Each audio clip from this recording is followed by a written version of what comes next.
The Rockpile Report, the pettiest, hardest drinking Bills podcast. Welcome, everybody, to another edition of the Rockpile Report podcast. I'm your host, Bills season ticket holder Drew Gear. That's my producer, Chris Kruger. And in studios with us tonight, James Potter. Long time coming, man.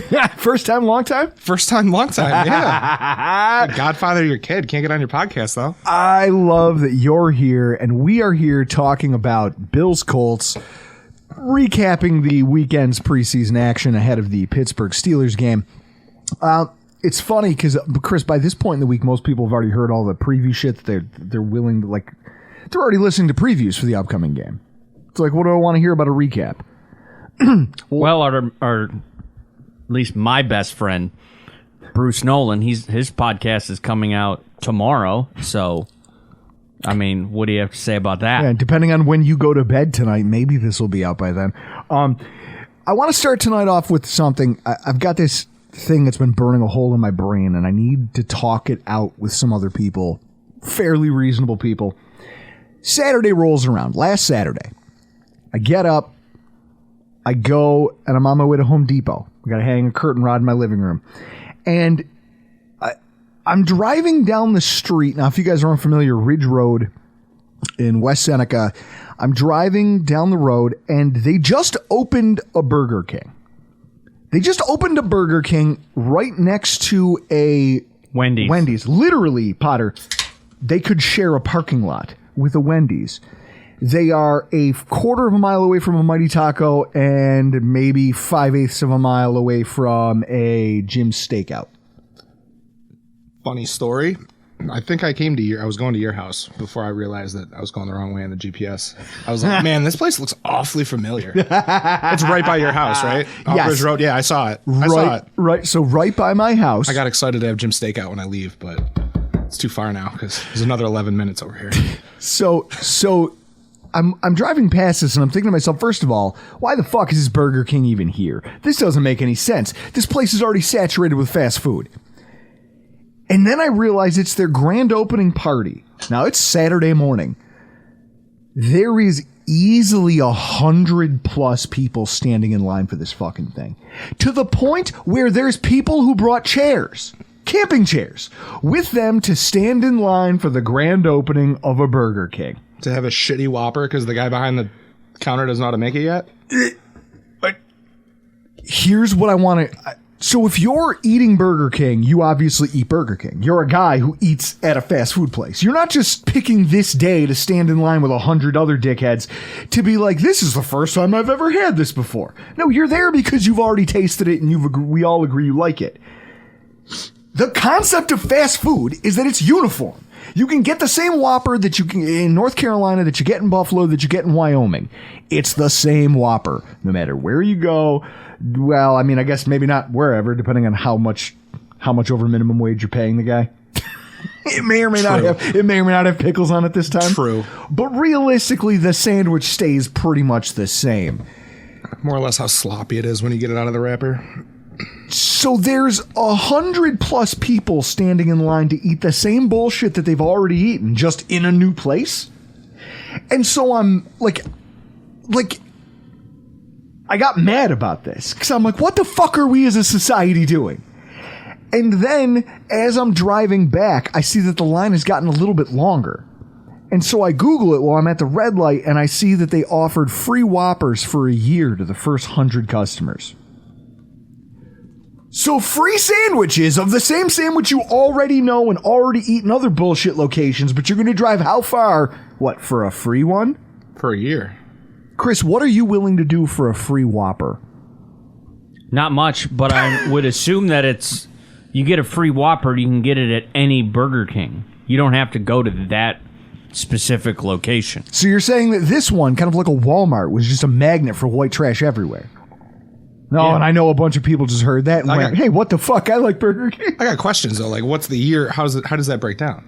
Do you get one a day? Is it? Yeah. Well, that's it, because you know they're going to be cheap. Some bullshit. Like, there's some bullshit where they're going to make their money Oh, yeah. You're going to die if you commit to this. So they're like, we're good in, 10 years? Fucking should. Yeah. That's what I mean. This is like the Dennis, this is like the O'Leary bit about how, like, drugs. He goes, the answer isn't fewer drugs, it's more drugs. Just give them to the right people. It's not less fast food. It's more given to the right people. So here I am. I'm pissed off just about like where this is all heading. I don't know why it bothers me, but it just does. Like there's a million other things you could be eating, even fast food wise.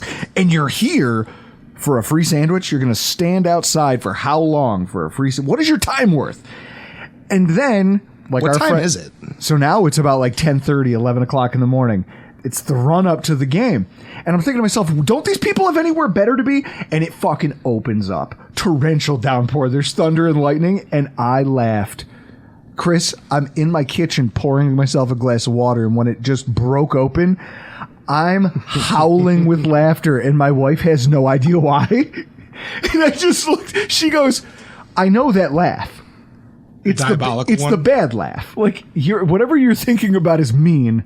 What is it? Chris, I'm happy that happened to all those people.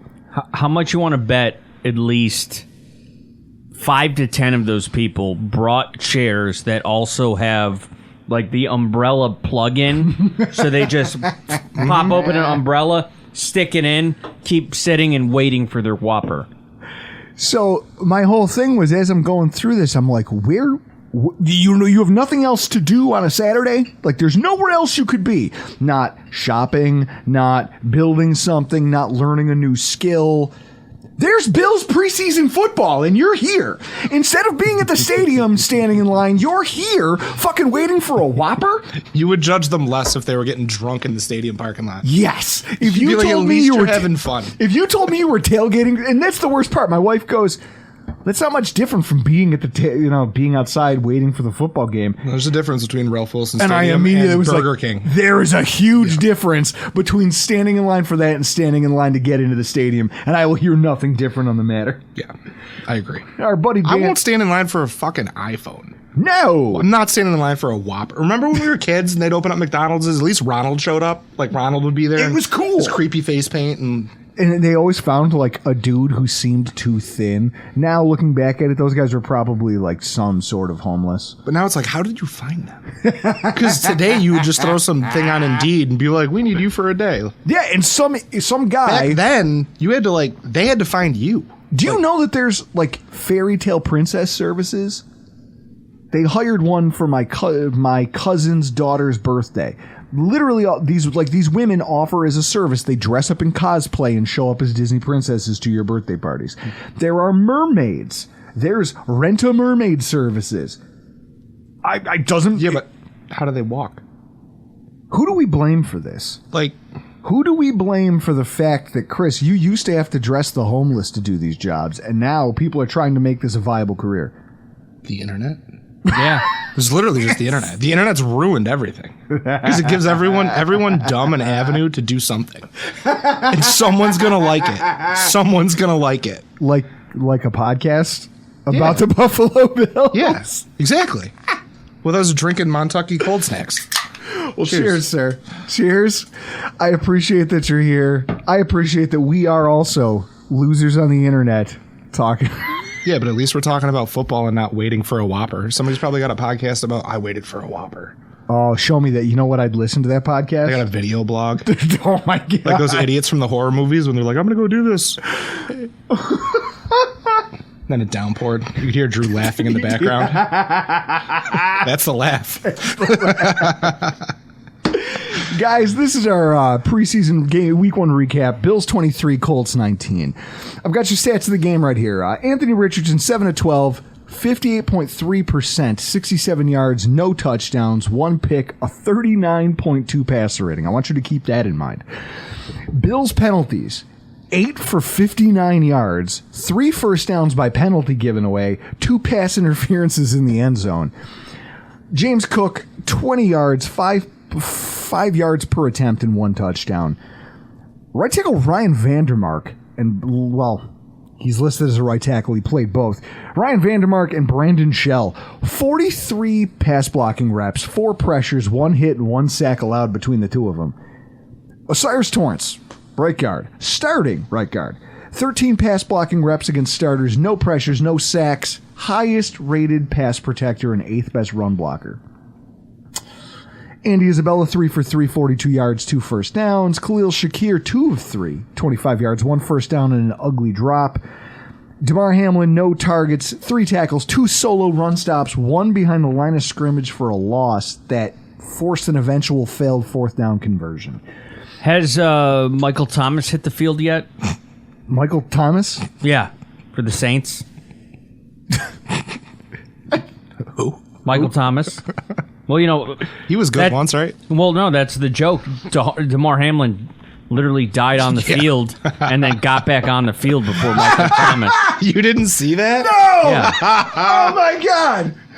This is why you need to answer text messages. I don't text you because I'm like, he won't answer anyway. It's fine. I love that. I died when I saw that. We're going to talk about that. No pun intended. I died. I didn't.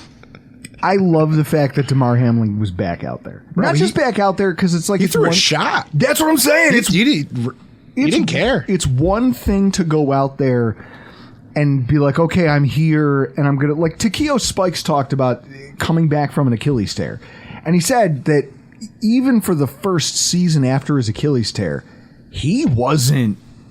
He goes, I was just hesitant. I was scared to really lay into things. He goes, I was playing scared. Mm-hmm. And it hurt me in my production. And then the Bills released me. And I ended up playing in L.A. Well, San Diego at the time. Mm-hmm. Wanted to going to San Diego. And so, like, if you think about that from just a soft tissue injury. He played that season before he tore it with it half torn. Yeah. He knew it was going to go. He knew it was going to go. Someday. So the thing it's like... terrifying. Imagine the hesitancy that injury caused. This guy almost fucking died. Yeah. Almost died. And he's back out there just throwing blows. Knifing in behind the defensive line and just bringing down a ball carrier from behind to save the forward progress. It was awesome. It was fast. Shot out of a rocket. It was, everybody's giving all these platitudes and stuff like that. It wasn't just the fact that you played. That alone took balls. Mm-hmm. It's the way he played and executed. Just knifing it behind the, like I said, that play right there. That's the aggression you have to be a safety with, or else you can't play. There was zero hesitation. That's it. You got to shoot. It's like you got a gun, you got to shoot. But I can't speak for him, but it's like I feel like there's two people in that situation. One, you're either terrified that'll happen again, or two, you're like, the odds of that happening again in football. Well, and that's... I mean, like lacrosse, it happens. You hear it in high school lacrosse a couple times a year. Somebody gets hit in the chest with a ball wrong time, and it happens. But like... Chris, I think I made this analogy last week. I don't know. But it was like the time that we did Davini's roof out in South Buffalo. It's literally almost... it's not even a 45-degree angle. It's steeper than that. 60. Because those houses are made to be tall and like close together. Tiff Street house, right? Yeah, so those roofs are steep. Yeah. And we had no safety equipment. What do we know? We're just up there doing a friend's roof who needs it done. And I remember before we went up there, I had the speech with everyone. I said, guys, 2 things. 1, you see somebody fall, don't be a hero because we don't need 2 people in the hospital. 2, if you fall, don't be a dickhead and grab the guy next to you because we don't need 2 people in the hospital. So sure enough, I'm the guy who falls. Of course. And I'm sliding down this newly peeled off cedar shake roof, and there's no one who can help me.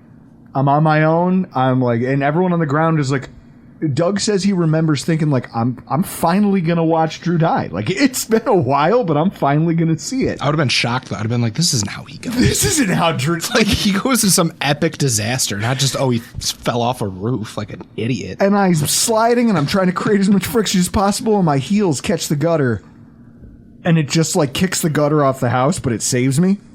Then I kind of walk back up to my feet, and I'm good, and I get my hammer and everything else, and I'm coming down the ladder, and everyone goes, comes running over to me. We're talking about it. I'm drinking my water, and Davini's going, dude, you don't have to go back up there. Like, we got other guys coming later today. They can go help, and I'm climbing back up because I was like, well, the worst thing that could happen to me in this scenario did. I know what I did wrong. And I'm still fucking here. Which just gives me this irrational confidence that, guess what? I'm bulletproof. I'll be back. I was going back. I told you the story. Clarence mowed my backyard. My neighbor, shout out to Clarence, he's the man. Mowed my backyard, but it was so long because my mower was busted for a hot minute. All he did was mow Go Bills. Which is like, I appreciated like however much space that was that he mowed for me, but I was like, you troll. But anyway, I had to take a picture, so I get up on the deck and I stand up on the ledge and I take a picture. Lex, I was like, oh, look what Clarence did. Lex is like, you got to get on the roof. Do that. I was like, I ain't getting on the fucking roof. Are you crazy? She's like, well, I'm getting on the roof. I'm like, well, no, you're not. Fuck you. I'm going to the roof. If you're going to get on the roof, then fuck you. I'm getting on the roof. God damn it. So I put up the ladder. I get up there, right? Not thinking anything of it because we're going wherever we were going. I'm wearing fucking Hey Dudes.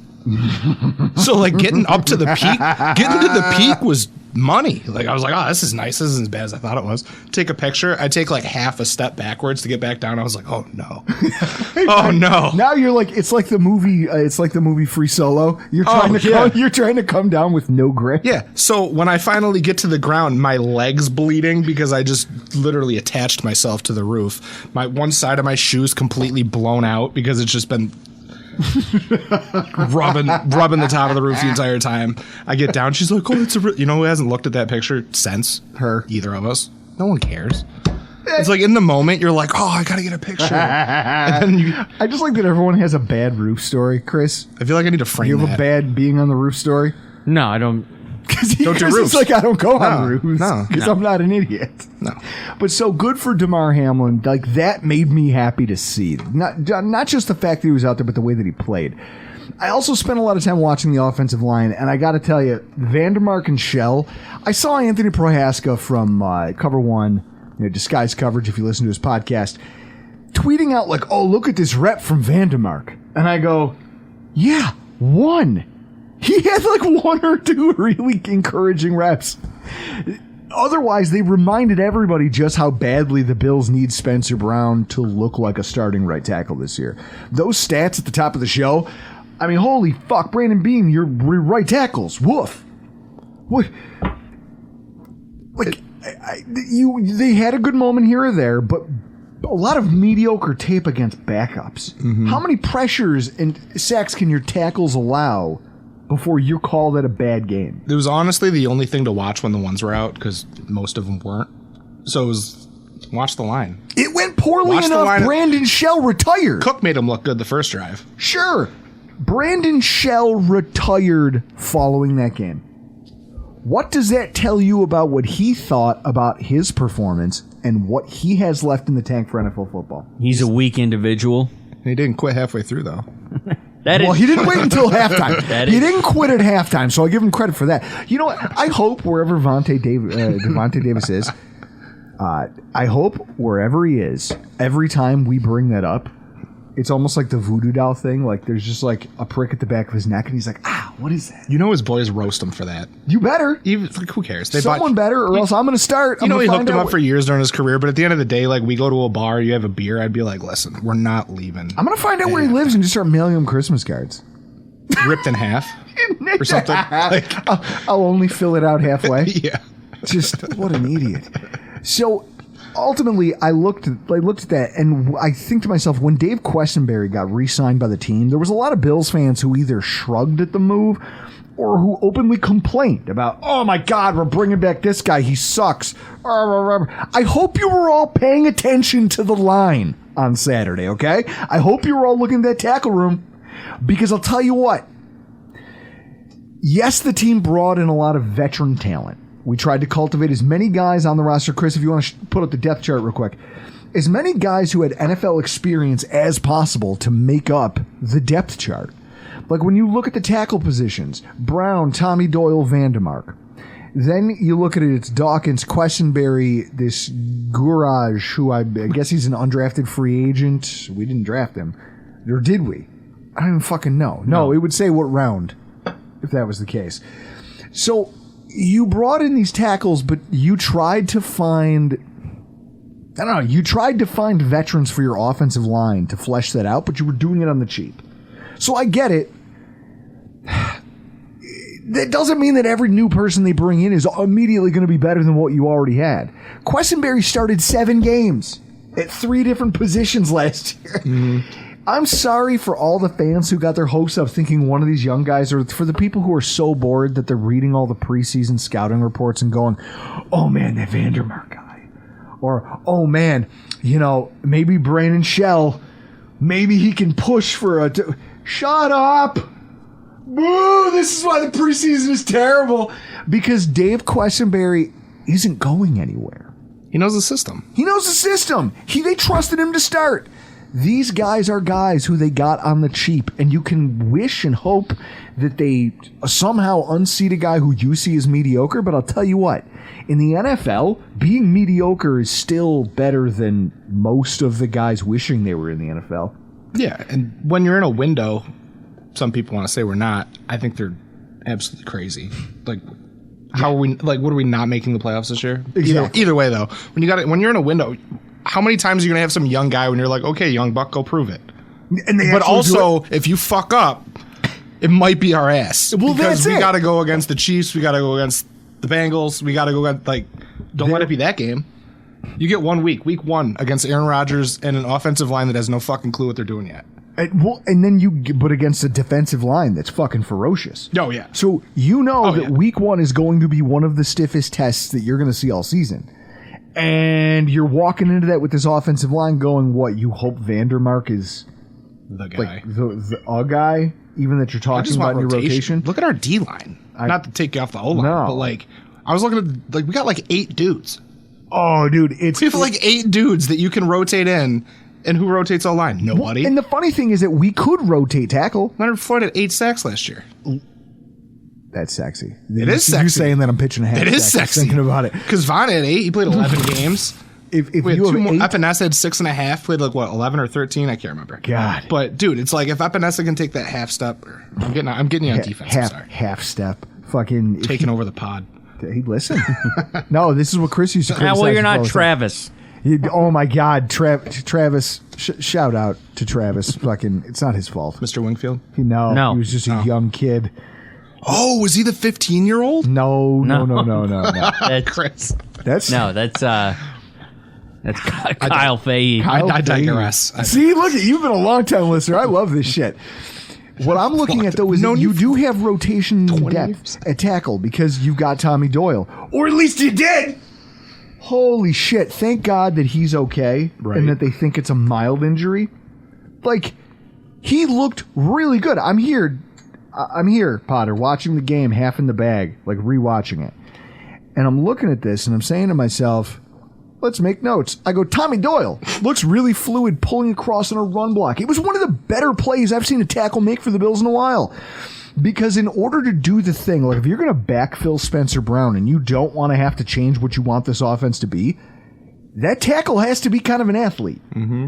Tommy Doyle was drafted in that same draft class as Spencer Brown, and you could see the idea. They drafted 3 tackles, and they said, listen, you're all giants, and you all have astronomical RAS scores for being tackles. Your athleticism for being 6'6" is off the charts. Mm-hmm.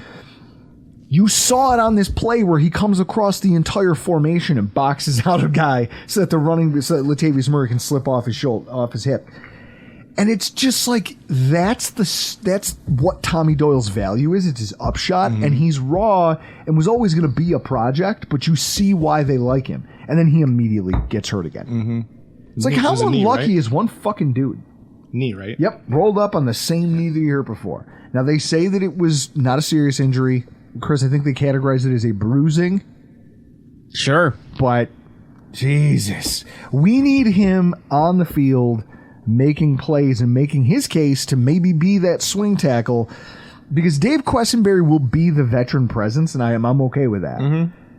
I still want me a Tommy Doyle between the end of this year and the start of next year under contract where I know I can trust him to be at least at a minimum, a more athletic version of what Quessenberry is. Mm-hmm. Especially with having... Because we need better. Yeah, well, especially with having Cook in the backfield now, you want to do those athletic plays. You want the guards... It. If you can get the guards to pull, great. If you can get a guard and a tackle out in space, great. But I think back to that, what was the touchdown against the Jets where Spencer Brown is 30 yards downfield just leveling people? That's a dynamic to your offense that very few teams can replicate, and it gives you a lot of options.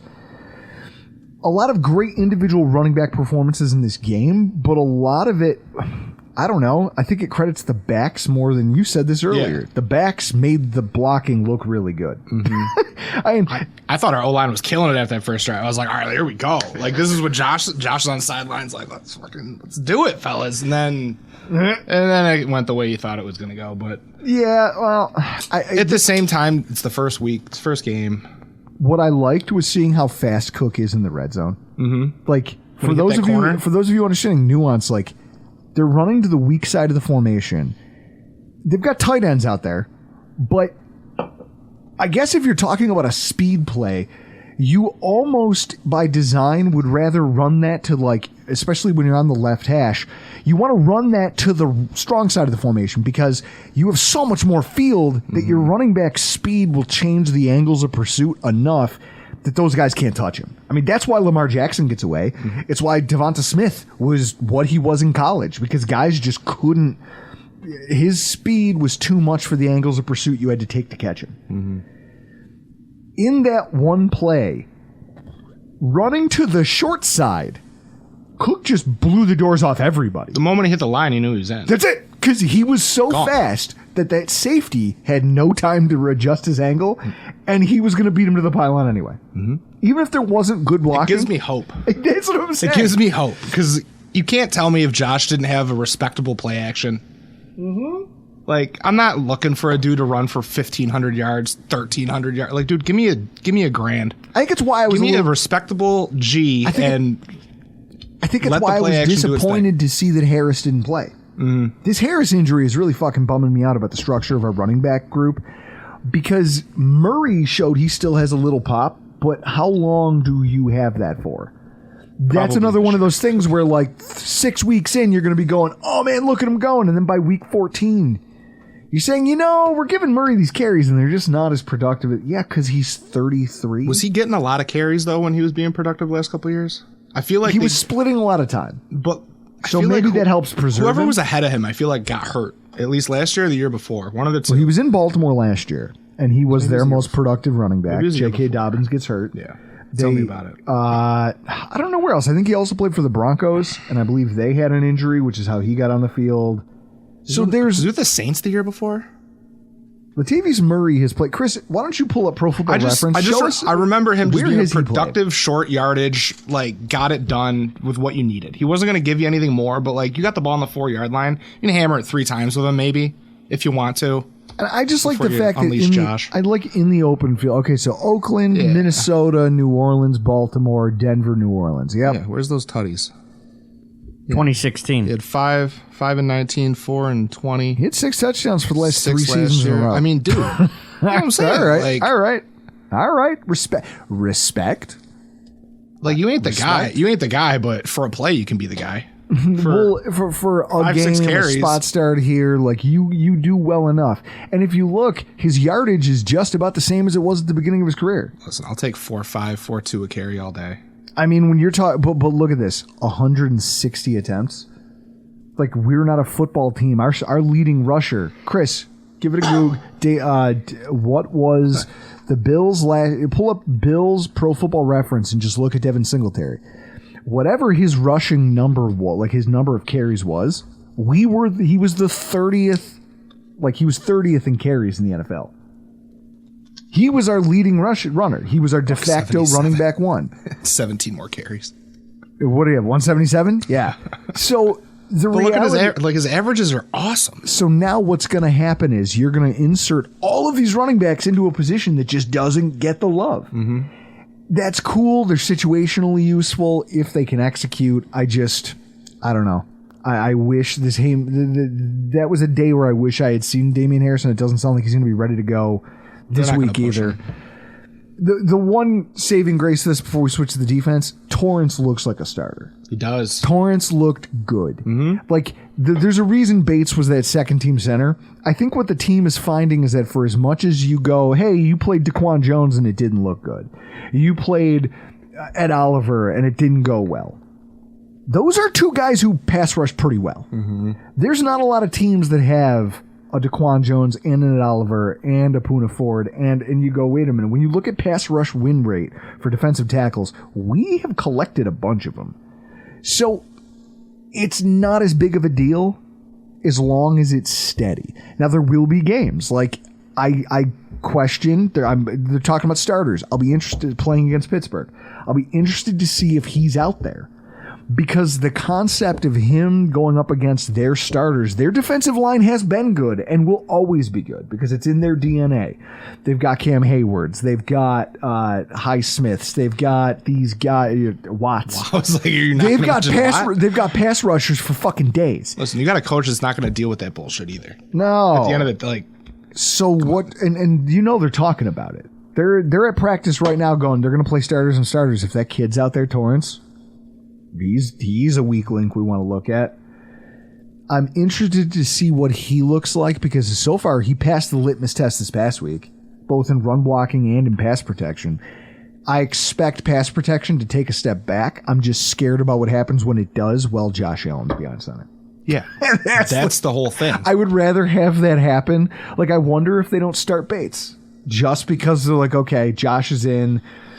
Bates at least has been here before in these types of contests. Let's roll that out here, and then next week we'll give Torrance. Or we'll split it. Bates will take the first half once Josh gets settled in, knows where the pressure's coming from a little bit, can kind of feel how the line's playing today. Then we'll put Torrance out there and see if he can hold it. It'll be interesting. Chris, wouldn't that be a smart move? Yeah. I mean, I'm not crazy, am I? No, I don't think you are. I mean, at the end of the day, like, what questions do you have about our football team? Offensive line, middle linebacker. Yeah. Safeties are money. Corners are deep. D-line, don't even have to talk about that. Well, so we're gonna, because it's one of my fucking highlights of the day. Well, yeah. But so you're right. To your point, like, this is one of the There's only a few holes. And you go, well, that one hole will kill Josh Allen. And that's it. I want to make sure that this one hole doesn't kill our entire season. Yeah, exactly. So the defensive line was a fucking thing of beauty, and you are correct. Now, I have a question, though, and it's Boogie Basham. I've been wrestling with this ever since I watched the game. A great performance. Mm-hmm. Great performance. He's the one I was looking at when I was checking over the depth chart.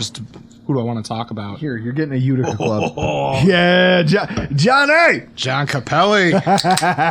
Johnny, the old 24 packs that come in a cardboard box. Him and Fish Market Mike. Oh.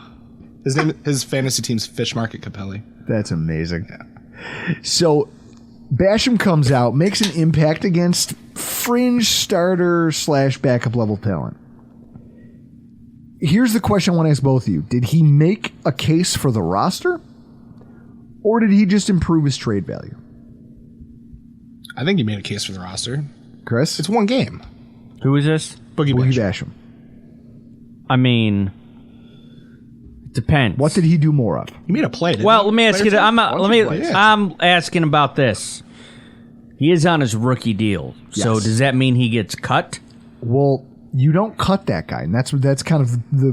Does Jay Skursky know this? No, fuck that hat. What would you get for him though? Like a 6, maybe. Or you just go for the 7 and. Jay, if you're out there, or if someone goes, "Hey, these guys keep saying fuck Jay Skursky," I don't mean this personally. I just need you to stop crying about things and take some constructive criticism. Like, don't just turn on people when they, because if I correct your work, I'm not being a dick about it. I mean, I could be, but I wasn't net.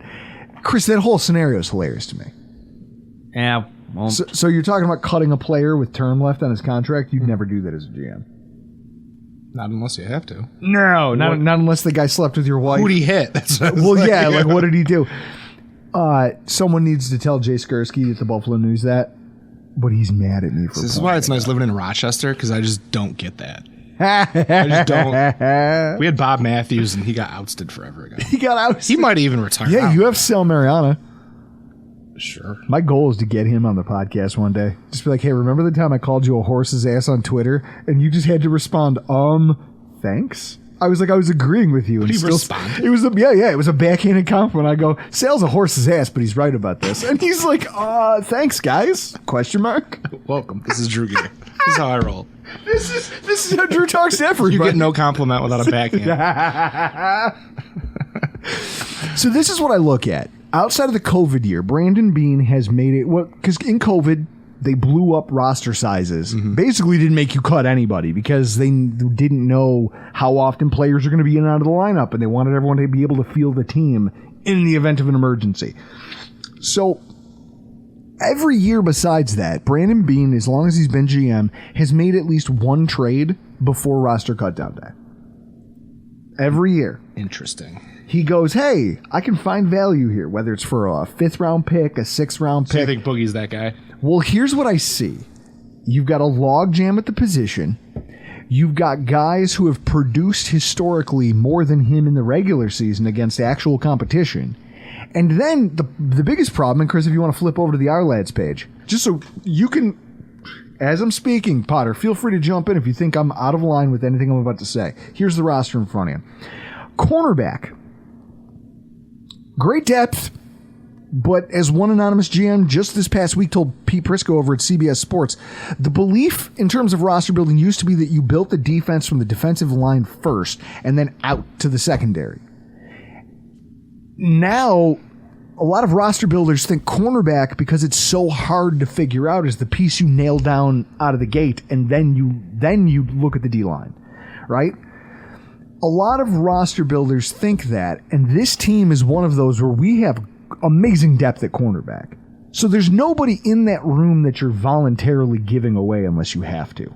For anything. It wouldn't matter what they came to you with. You want to know that you have a Kyer Elam who everyone argues should be, that's the big argument. Should he be starting? Well, where should he be? The fact that you have this athletic specimen who can grow into a role, and what's his face? Where is he here? Benford. You have a Benford who you stole in the late rounds, who actually started a bunch of games and looked good for you last year. Oh, by the way, you have an All-Pro on the other side of the field, and Dane Jackson, who for some reason plays just well enough that you can never count him out. Mm-hmm. That's a great problem for an NFL football team to have. Any team. Doesn't matter what. Excellent problem. Linebacker. A couple of them could be O-linemen. Yeah, right? Well, that's the thing. So linebacker. So you could make a trade. That's probably the move. So this is the thing. Linebacker, painfully shallow. You can't afford any losses there. So you're not trading that position. Safety and tight end.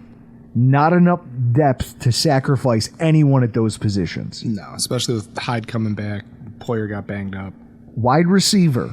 Maybe you can move a piece like Shakir if by the end of the preseason he hasn't really figured out where he fits in. But given the lack of in-season experience, the return for a player like that's probably pretty minimal. Mm-hmm. You're not getting much back. And, I don't know, conditional 7ths? Where'd we draft Boogie? Like 5th, 6th? No, we took him in the second round. One pick ahead of All-Pro center Creed Humphrey. That the Kansas City Chiefs just got to walk into. I remember you wanting Creed Humphrey so bad. Yep. And then we drafted Epinesa. No. I wanted Dobbins, and then we took fucking Epinesa, and then I wanted fucking Humphrey, and we took Basham in the very next pick. Didn't you like Boogie though? I feel like you weren't that mad. You were like, I wasn't mad. I liked him, and then I saw Creed Humphrey go there, and I was like, "You got to be fucking kidding me!" I was literally dealing with my second COVID shot, and I just my ass cheeks hurt for no reason, like we're sore for no reason, and I just shut the TV off and fucking fell asleep out of rage. And then there's no one there. I don't know. So if Beane wants to keep this trade streak alive, it's probably going to have to be a lineman of some kind. Offensive line or defensive line. Those are the only positions you can sacrifice any depth on this roster. Mm-hmm. And at the same time, who among them have any value? Well, Epinesa's going to head to free agency next year. He's a rental if you trade for him. But Basham's a player who, if he does well, he has term. He has term left. And that makes him a cost-controlled asset for another team who gets a look at him and goes, you know what, our DNs aren't deep, and they're also not very good, and we think we could groom this guy into being something by next year. The Rams always like defense. I'm just saying. And so then the question is it's like, hey, if you could find a team that might be desperate due to injury by the end of the preseason, you say, listen, I give you a cost-control player who's just been balling out for 3 straight games. He's got a bright future. We just don't have room on a championship roster full of veterans. We don't have room for him. And oh, by the way, you seem to have a pretty decent backup tackle over there. And sometimes we give away all pros like Wyatt Teller, so worth a shot. Worth a shot. That's a fucking sore spot. Second round draft pick. He's balling out. That hurt, Potter. Maybe he's next Wyatt Teller. Well, and I like the fact that still bothers me though, because that's what we need, man. That's what we needed. Not so much now. I don't know how he's doing, but beyond that, beyond just Boogie Basham's performance and whether or not he's a trade piece, the whole D-line showed off. Like, we wrecked them. But that's what you want to see. It was, Chris, we rotated down into four. Like, my favorite thing was watching them fail on their fourth down conversions. It was great. The 3rd and 3 or whatever it was, we just stuffed them at the line. They're like, we'll go for it on 4th. Nope. I like the 4th and 1 and you got negative yards. Like, that's the thing. It's not even, they don't even bring the chains out. They're like, nah, you didn't even get back to the line. Like, it's preseason, boys. We ain't doing this. We stacked you up. It's just one of those things where this is what the depth of this team is. When you're talking about Tim Settle maybe being your worst defensive tackle, that's pretty good. When you're going up against the Colts, who are hot garbage, right? So they have Quentin Nelson. So when you're a team, how bad do you feel for Quentin Nelson? That poor son of a bitch. Oh, speaking of the Colts and hot garbage, hang on. Okay. Let's finish this point here. Defense is heat. This is the beauty of podcasting. Defensive line. Everybody rotated and everybody got stats. Like, if I pull up Pro Football Focus and you just look at the pressures and the sacks and the tackles, I mean, it was pretty impressive the way we stacked up. I think 19 pressures, 4 sacks. 19 pressures. 19 pressures in a game, 4 sacks, and it was like so many quarterback hits. And it was just fun watching that against a team where you go, you know what? These are our backups.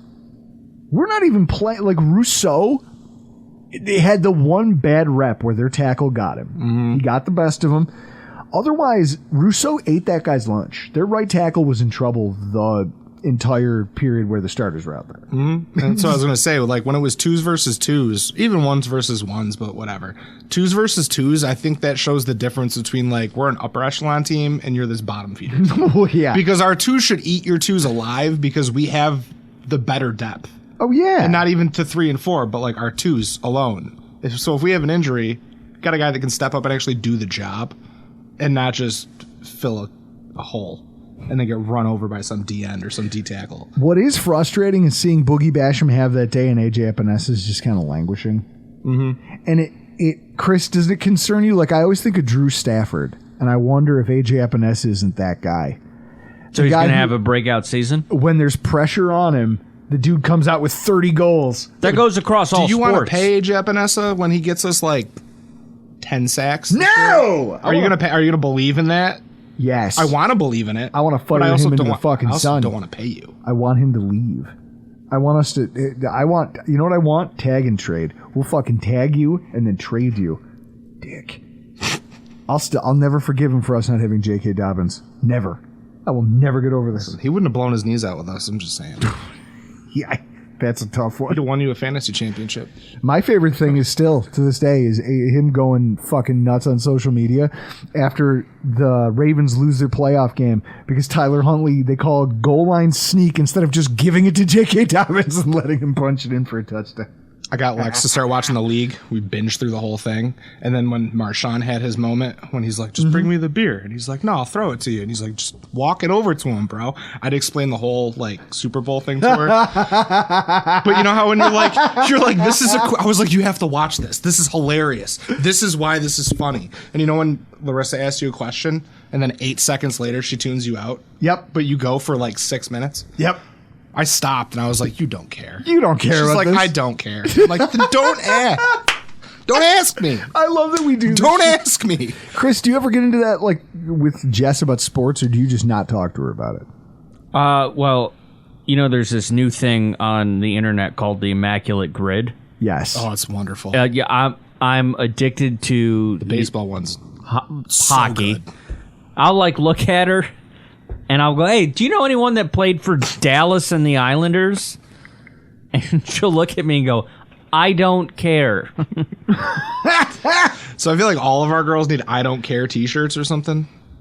We need it, Chris. Let's it get seems them like made. all of our conversations end with I don't care. We need to get them shirts that just say "I don't care" semicolon and then just a list of things. Yes. Yeah. Hashtag sports. Like that's it.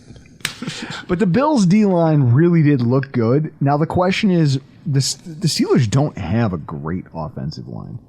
I want to see them keep that going. And if Leonard Floyd's going to get out on the field, I'm interested to see what that looks like this week. They're going to put these guys out there. I want to see if they can take what is a pretty average. Chris, you want to Google our lads Steelers? I want to see what it looks like when guys like Floyd and Rousseau can rush the passer together. When you're putting DaQuan Jones and Ed Oliver on the field at the same time with those two, and you're just letting them loose, what does it look like when you're going up against, I don't know who the fuck Dan Moore is. He's their left tackle. Although Broderick Jones, the rookie, I feel like at this point, if you took, they took him at the end of the first. Maybe he's not. First round pick, 23, first round. I know Broderick Jones was actually drafted in the middle. Yeah, middle of the first round. You have to start him, right? If you get okay, do you believe that if you're drafted in the first round above pick like 25, you have to start? Depends on who's drafting you. If you're picking above 25, chances are you're Yeah. So Broderick Jones, the rookie, is probably starting. So you have a rookie. I mean, that's the goal. And that's, I guess, the thing. At the end of camp, if he sucks, you're not going to throw him out there. So I'm interested to see how this looks with a potential rookie left tackle. But I want to see him get lit up. Isaac Suamalo, that's a good one, right? Like, that's a good one. This is when you wish Vaughn was playing, so he could have that welcome to the NFL moment with that guy. Floyd's no slouch. No, I'm not saying he is. I'm just saying, like, you get a dude up against the rookie. Cole Mason. Mason Cole Mason, who gives you shit? Don't trust him. He's got 2 first. James Daniels. You can't be James and Daniels. I feel like it's James Daniel or what? I don't know. That just seems weird. Jimmy D. Chukwuma Okafor or Korafor. I know that name. He's been around for a long time. I don't know what kind of a starter is. Chris, most of Raven Clark, like, they're quietly a really bad offensive line, aren't they, when you look at this? Yeah, looks like it. I'm looking through the depth chart. I'm like, I know a lot. I don't know these people. Yeah, I don't know any of these guys. So I guess that's what I'm looking for this week. Levi Wallace. Yeah, look at you. They're already talking about potentially trading him. Like, that's how bad things are going for him there. He's used to it. He gets burned. He gets beat up last year by Gabe Davis in his return to Buffalo, and now he's talked about being traded.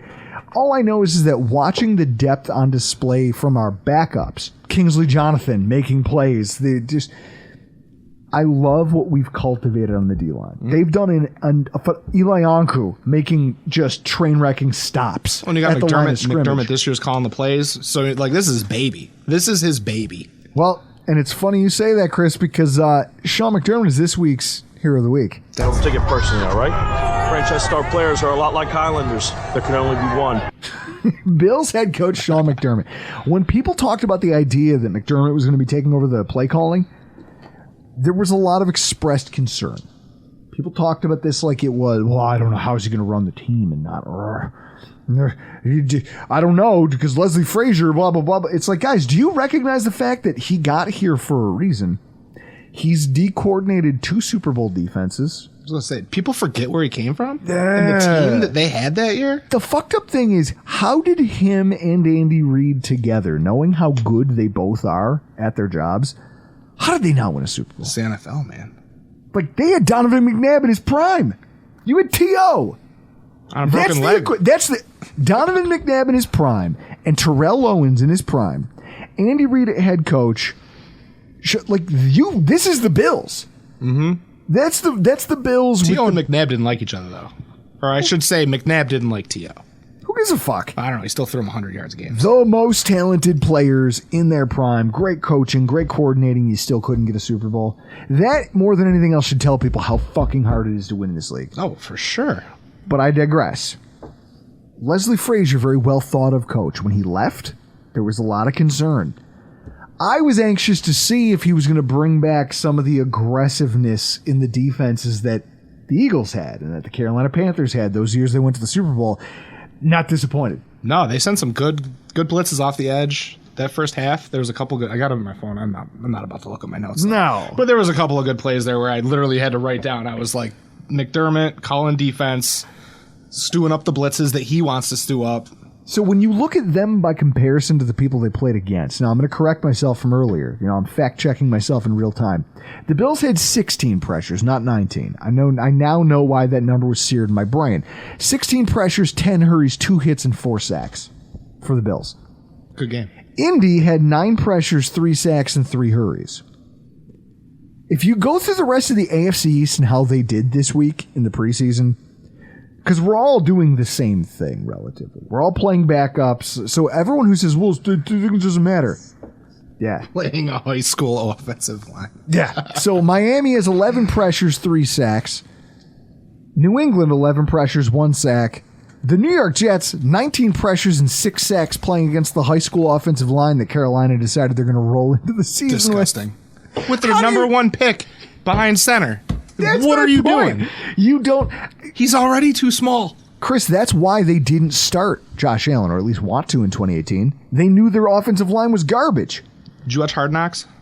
No, I don't watch that. Well, you should, because it's football and it's fun. But anyway, Quentin Williams, right? Mm-hmm. During their joint practice before the preseason game, dude, he is putting work every play. Sack, and he's not hitting the quarterback. So you don't know. He's like sack, hurry, pressure. Like it's cut, so it looks better than it is. But dude, every single one, he goes on the sidelines to his coach. He's like, got 10 sacks that rep. I don't think he was over exaggerating. But the problem is does that mean he's the best D tackle since Warren Sapp? No, or the best offensive lineman since Warren Sapp? Or does that mean that their offensive line might have a problem? Well, the kid's a stud. You can't take that away from him. But at the same time, I don't know if you saw the video of Brian Burns pulling the spin move on what's his nuts? The first Becton. Yep, dude, he played him like a fiddle. There's a lot of problems there, and it's funny, Chris. It's funny that they canceled the joint practices. Yeah, I'm seeing it on Twitter. Here's what I love about it. They go, we scheduled this in March. Now all of a sudden we don't want to do it. So it obviously has to do with Hard Knocks. They go, well, we're going to do one joint practice that's not recorded-ish, or like some limited footage will be out there on HBO, but we're not doing 2 because it gives us too big of a window to expose ourselves and look bad. You look bad enough. That's the only thing I can think of. It's the only thing I can think, because otherwise you don't screw another team over like that and strand them in your city with nowhere to practice. You just don't do that. But beyond the aggression of the defense, there was a lot of nuanced philosophy that I don't know who else maybe picked up on this. First of all, flexibility and approach. I'm happy it happened here. Shane Steichen's no slouch. There's a reason that he got the head coaching job in Indy. When they let Frank Reich go, they said, hey, we wanted an offensive mind. You're just not the offensive mind we thought we were getting. It shouldn't shock anybody that after 2 drives where the Bills' defensive line was just fucking terrorized, the pass rush was all over the Colts offense. They couldn't do anything. Anthony Richards throws a pick. They come out the next one. They get stuffed on 4th down. They go, okay, fine. Fuck you. Here's what I'm going to do. I'm just going to screen pass you to death. And they did it. And they moved the football. And you watched it start to happen, because and just gashing our defense with this screen game. It was that Hall kid, too, the running back. Yeah, who's fast. I was like, I don't even know who the fuck this guy is. And, literally, it was the whole drive. Yep. And it wasn't just him, but, he was the catalyst of, the defense getting in the box or whatever they were doing. At that point, I wasn't really paying attention. If you look on Pro Football Focus at the passing grid and where the yardage was accumulated, every single one of the Colts quarterbacks produced the bulk of their yardage either behind the line of scrimmage or less than 10 yards downfield, because they were taking advantage of the aggression of Sean McDermott's defense. Now, I'm happy that this happened here, and that he got to see how an opponent is especially smart coaches when you got are going to pivot downhill. When they go, oh, you're punching me in the mouth over here. Well, I have a counter punch and it's this. How are you going to respond? You're going to have an answer. And sure enough, they did. He started running simulated pressures. He started having linebackers come to the line of scrimmage and then drop out to the flat, or drop out and hover in space in a shallow zone, and just picking up those short passes. And inevitably, the Colts offense just they scored a touchdown. They had one good drive with Gardner Minshew. They had a pick 6. They had a field goal drive. What else did they have? If it wasn't for that drive at the end of the first half, that would have been, it would have looked way worse for them.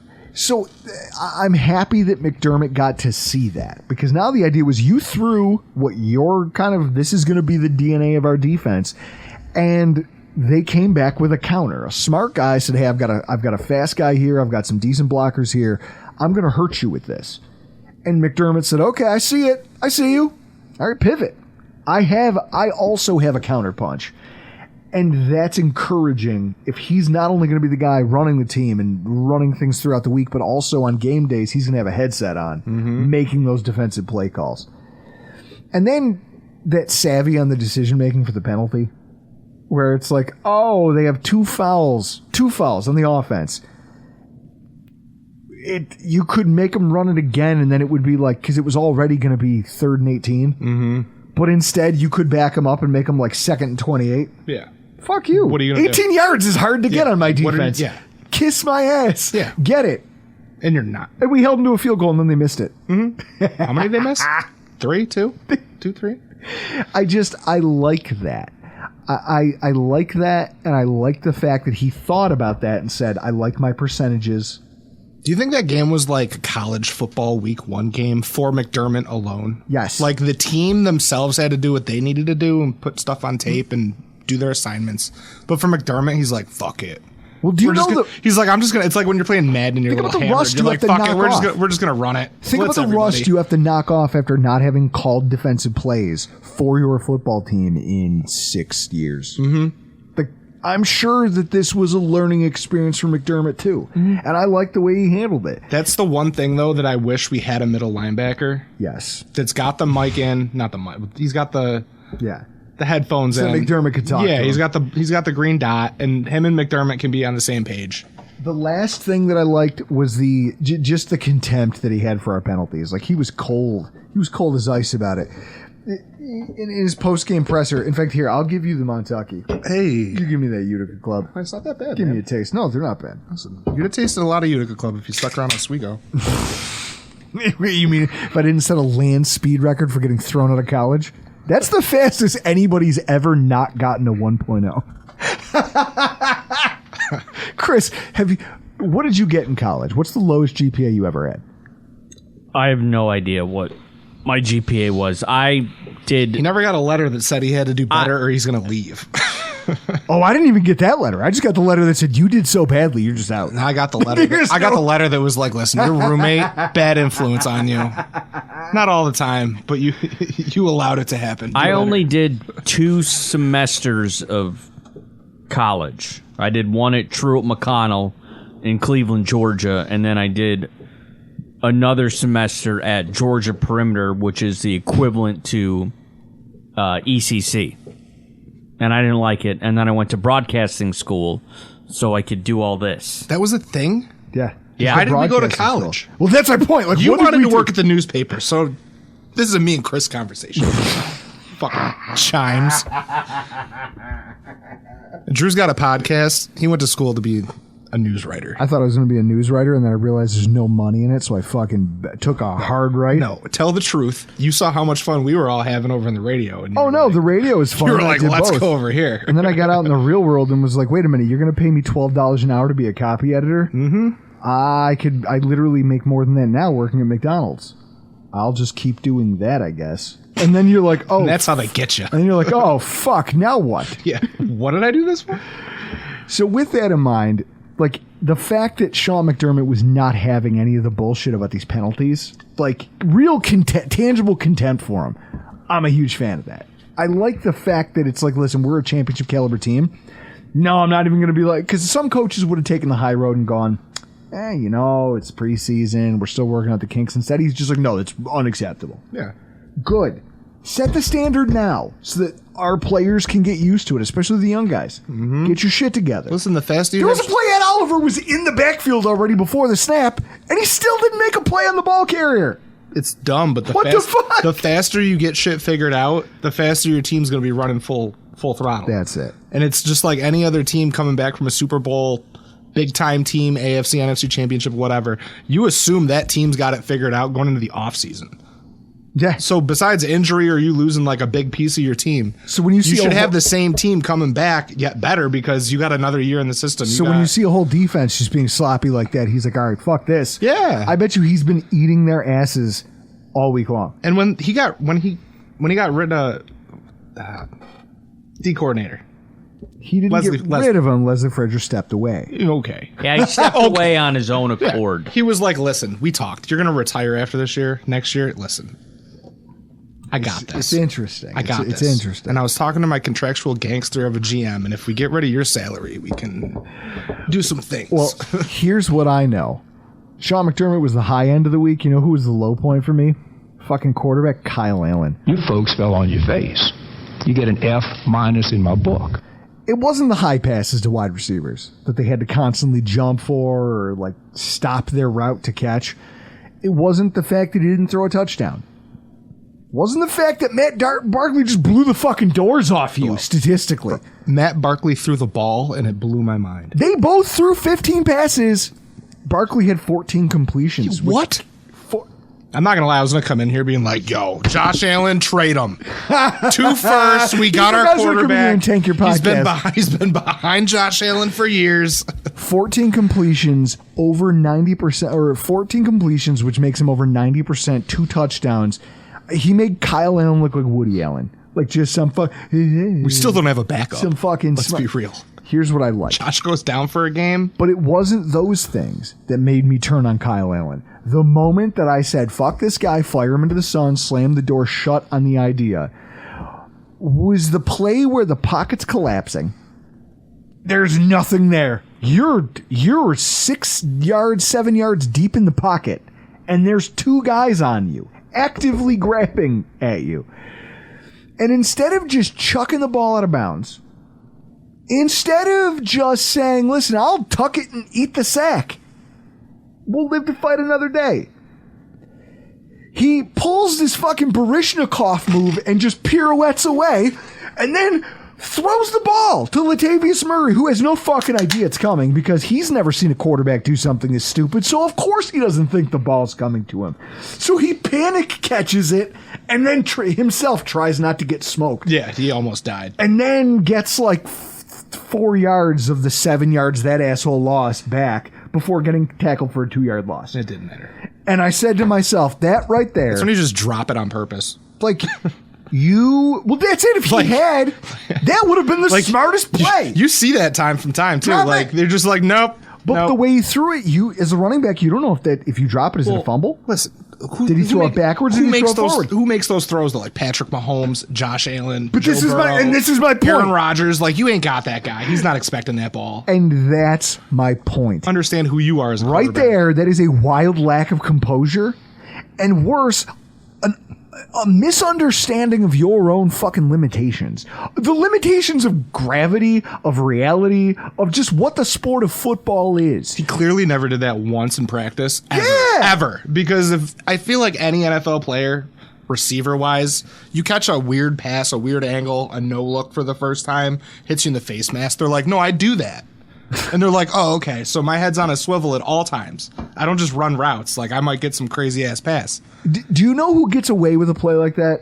You just said it. Josh Allen, Patrick Mahomes. You know who gets himself and everyone around him run over with that?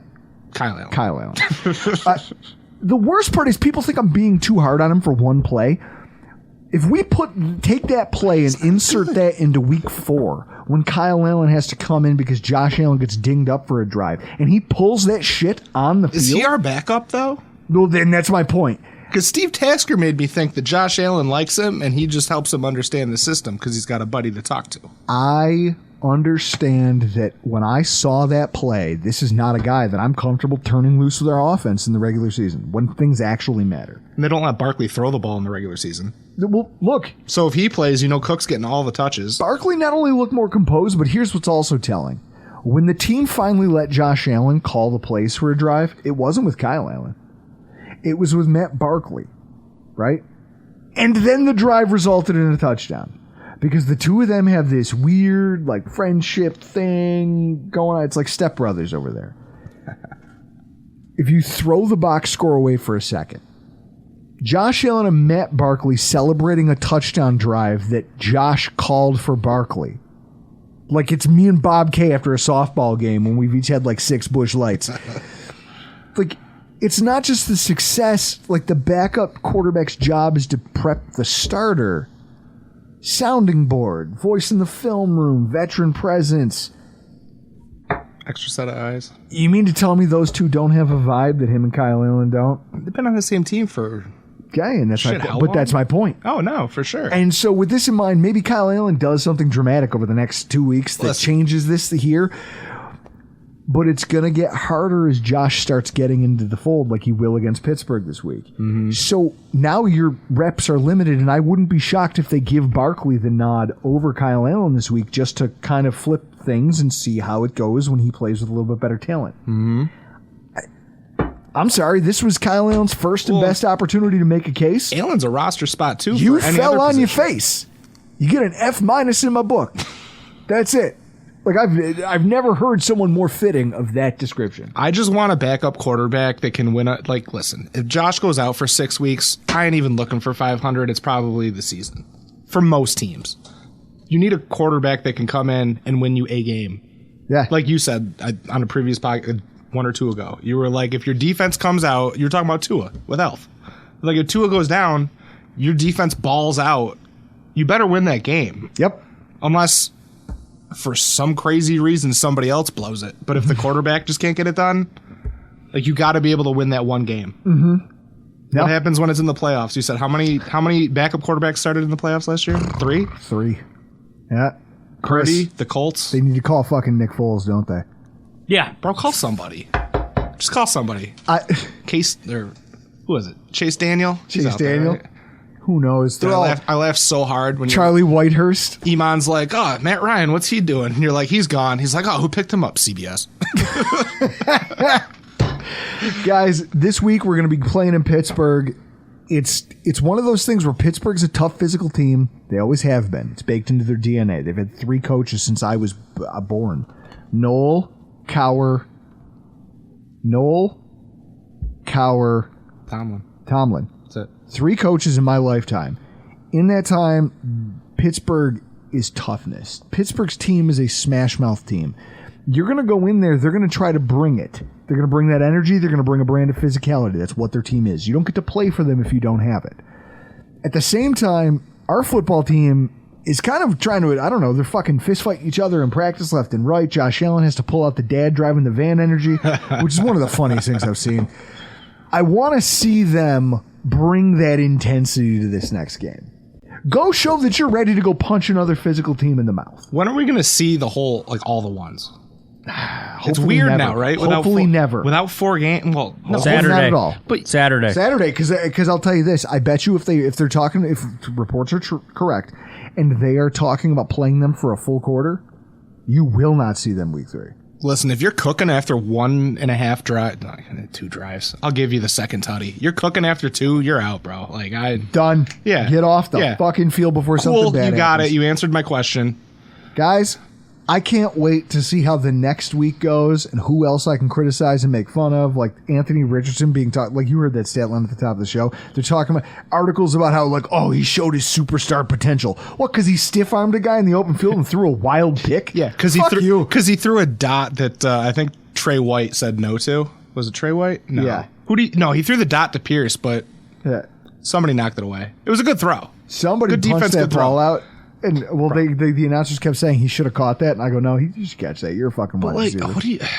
I get the Colts and why you drafted him, and he's that guy. It's going to be Josh Allen's rookie year. Superstar potential. Talk to me about it next season, because this year it's going to be rough. He's gonna die. I just love the fact that we get another opportunity to finally not just measure up against another AFC team. We obviously measure better than the Colts. The Colts are supposed to be bad. Pittsburgh's an up-and-coming team. They're aggressive, but apparently we're aggressive. I want to see it. I can't wait. Hopefully nothing terrible happens between now and then. But for right now, we got to get the hell out of here. I'm Drew Gear. That's Chris Kruger. It's James Potter. This has been your Rockpile Report.